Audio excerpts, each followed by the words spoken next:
We can't hear the speaker. My fault. Can you hear me now? Okay. All right. So, thank you so much for having me. As I was saying, I am multitasking here. So, I'm doing the Zoom thing and the sharing my screen and being in person. So, um, and I'm only on my third cup of coffee. So, I appreciate a little bit of grace. Very excited to be here. I'm loving this journey as district governor and loving visiting all these clubs, and all of them have such a different flavor. And this is, perfect example of that. And so, what I always do with my presentation before I go see a club is I visit Facebook, and Mark is very good at taking lots of pictures. So I was able to populate my intro screen with some good pictures of your club. And so yeah, that's my the first part of my. There we go. Okay, it's working.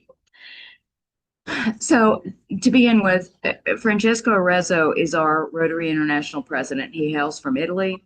We met him at the International Convention in Calgary, and I was so very impressed by him. He spoke about taking off the mask, and it struck me that we all wear a mask to a certain extent. When people talk to us, they'll come up and, how are you doing?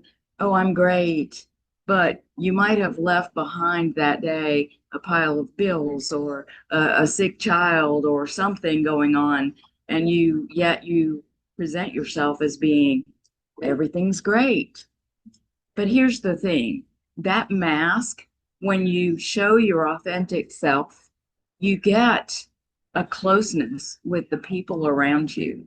And so this was very evident to me during my journey to become district governor. They give us 2.5 years of training.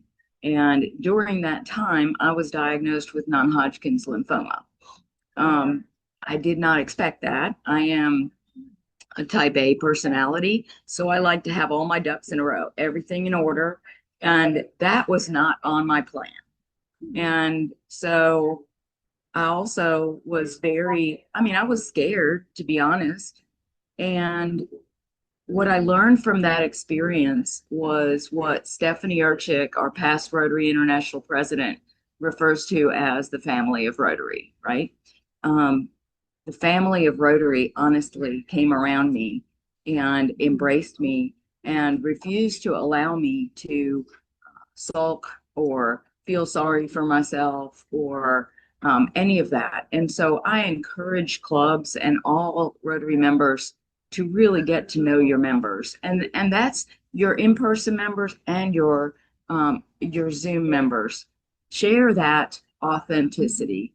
District Governor Veronica Bent, who was governor at the time that I was diagnosed, was just my rock. And when you if you know Veronica, she is all about her authentic self, and that's what you get from Veronica every time is her authentic self. And so that's what Francesco shared with us during his journey, and what I decided to do during my club presentations was share my journey and my authentic self. And hopefully, I'm able to encourage and help Rotarians understand that when you embrace that family of Rotary, it's not just going to meetings.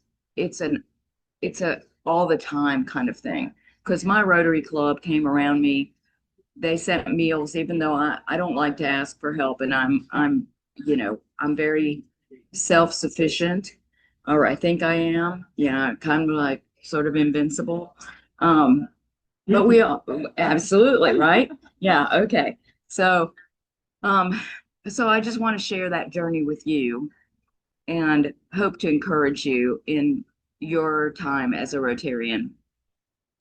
So, what I came up with during this time was embrace your passion as my theme for the year. Now, our Rotary International theme is Unite for Good, which is an amazing theme because what I encourage the clubs to do is join with other clubs, help with your projects, join them for their fundraisers, join them for meetings, just come visit. A lot of us are doing socials and things like that. Get to know more of your Rotary family.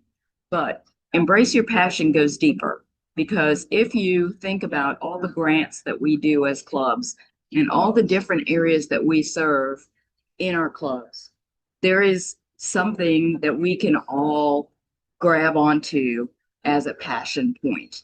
And what I've found during my time as a Rotarian, and I became a charter member of a club in 2010, there are so many things in Rotary that I was passionate about, that when you're, especially when you're looking for members for your clubs, because we all want to grow, but when you find somebody and you talk to them about what their passion is, you can then show them, hey, we do that. You know, your passion may be education. And so many of us read to kids in schools, and we do backpack buddies, and we pack school lunches, and we do all kinds of amazing things.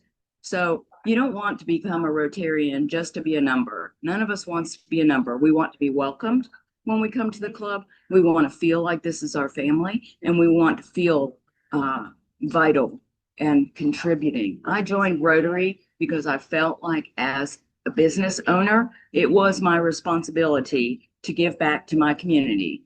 And really, as a human being, it's my responsibility to give back to my community. And whatever that looks like, I need to be able to do that. So a big part of my passion this year has been Western North Carolina. And the reason for this is my cohort of classmates from my governor training includes all the governors in North Carolina and one in South Carolina. And during the time we were training was when Hurricane Helene hit. So we had a very front row seat to what was going on. Roads washing out in the mountains, people losing their homes, people losing family members, entire families getting lost in this. It was absolutely devastating. I mean, it still gives me chills just to think about it. So we committed to supporting our mountains. I mean, we're in North Carolina. These are our mountains. So we have a responsibility to give back to them. And so instead of doing a day of service like most of our governors do, we're doing a year of service. And I hope that it continues well beyond that, because it's going to cost $60 billion to rebuild our mountains, and it's going to take a long time. But we are here to do that. And as Rotarians, this is what we do, you know, so that's where I came up with that. And also, as I look at all the different things in Rotary, you know, we have a Rotary vision statement that talks about how together we unite to create change and peace in the world, in ourselves, in the world around us. So there's that together and the unite, and it feeds right into embrace your passion. So this is where I'm encouraging, you know, when you talk to the people in your cul-de-sac or on your street or people at church, let them know what we do in Rotary, because we all have passions and we all want to serve. It's just a human condition. And so when you share those passions, people are bound to want to share theirs. And when they know that they can do that in Rotary, that's the secret sauce. And so, you know, my journey began as a Paul Harris Society member, because we have a past district governor, Matthew Kane, that if you know Matthew, he can sell ice water to Eskimos. And so as a young Rotarian, I realized that I couldn't write a big check, but I could give a little bit at a time. And with so many things in Rotary that are so amazing, my little bit adds to all of that. And the money that we donate to the Rotary Annual Fund, half of that comes back to us in 3 years and pours back into our grant programs and helps our clubs multiply what they can do. I don't know any other charity that gives you money back. And so that's a selling point to me for the foundation. But the other thing is, the Rotary Foundation allows ordinary people to do extraordinary things. And together, that's what we do. And so right now, there is somebody that's drinking clean water because Rotary put a well in, or Rotary put a rainwater system on their house in the mountains in Jamaica. And so, so now that family is not hiking down the mountain carrying up a 5-gallon bucket of water. They have clean water. There's a program going on in Egypt right now for cervical cancer. So there's women being treated for cervical cancer that couldn't get treatment before. This is the Rotary Foundation, and this is what we do. And then there's the polio. This month, of course, October 24th is World Polio Day. When Rotary took on the polio mission, there were 350,000 cases of polio in the world. And polio affects mostly children under 5, and by the time they get polio, they're paralyzed for life. So when I was in Jacksonville a few weeks ago for zone training, they told us the number was 28. So we've gone from 350,000 to 28. That's 200,000 children that are not pulling themselves through the streets because their legs are paralyzed.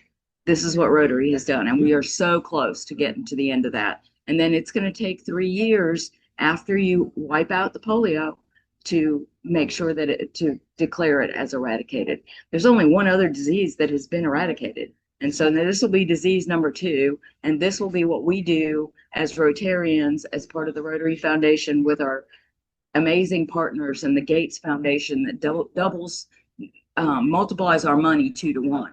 So these are all things that I am passionate about. And then this is another one. So I want to introduce you to 2 people that meant the world to me. So this is my Aunt Ann and my Uncle Pete. And you can see that back in the day, they were quite dashing. They were the life of the party. They loved to dance. My aunt was brilliant, and they were high school sweethearts. In her 50s, my aunt started to become forgetful. And pretty soon we realized that she had Alzheimer's.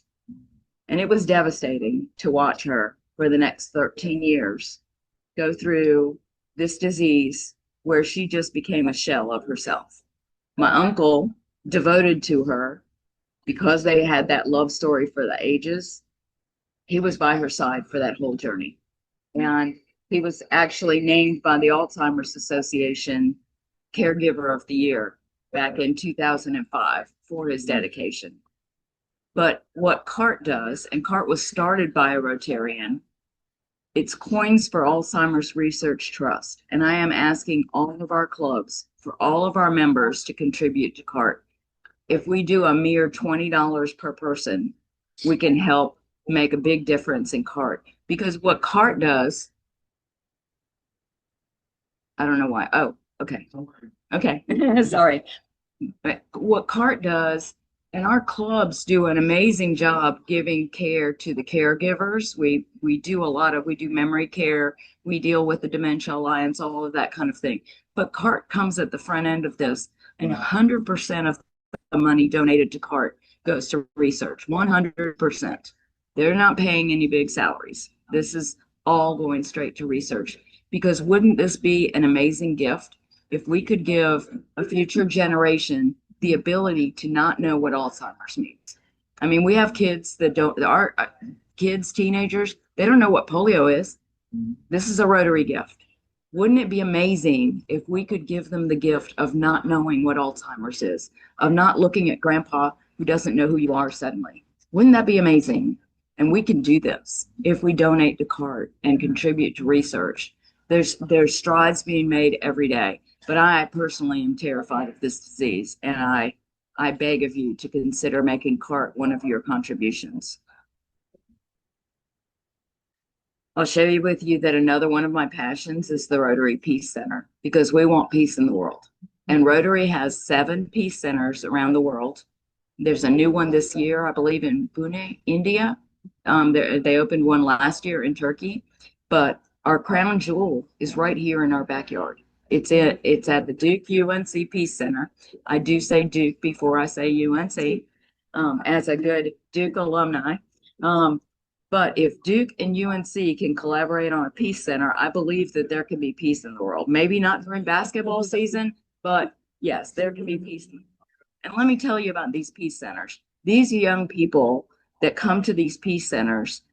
It's a very competitive scholarship. It's completely paid by the Rotary Foundation. Our district donates $25,000 from our district designated funds that come back to us from Rotary every year to the Peace Center and then some. But this is what we do to create peace in the world, and our peace fellows are doing that. And so this is another one of my passions. And as Karen shared with you, another one of my passions is youth exchange, because I believe that if we give our children the opportunity to immerse themselves in another culture, we start those seeds of peace. And my daughter went to Ecuador. I'm still WhatsApp friends with her host mom. We still WhatsApp all the time. My daughter went to Ecuador for a year and came back a different person. And this is what we do. When we give those children the opportunity, and this is a Rotary program, it doesn't have to be a Rotarian child. We have to have host families for them while they're here. But I also have a Brazilian daughter who we hosted as a youth exchange student, and she still calls me mom. She still sends me WhatsApp texts, and she had a baby 3 years ago. So now I have a Brazilian grandchild.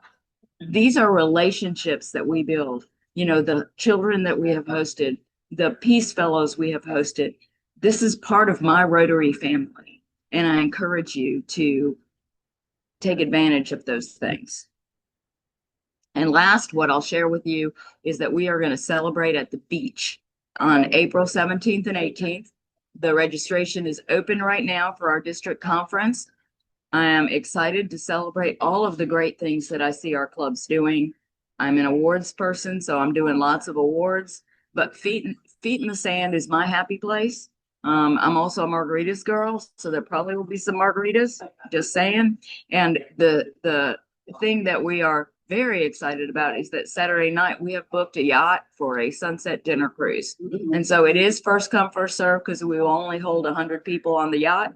But otherwise, we are having an amazing conference, and I ask you all to consider joining. And registration is open now for early bird special on DAC-DB. And that is all I have. And I appreciate your time and just the time you took to listen to me.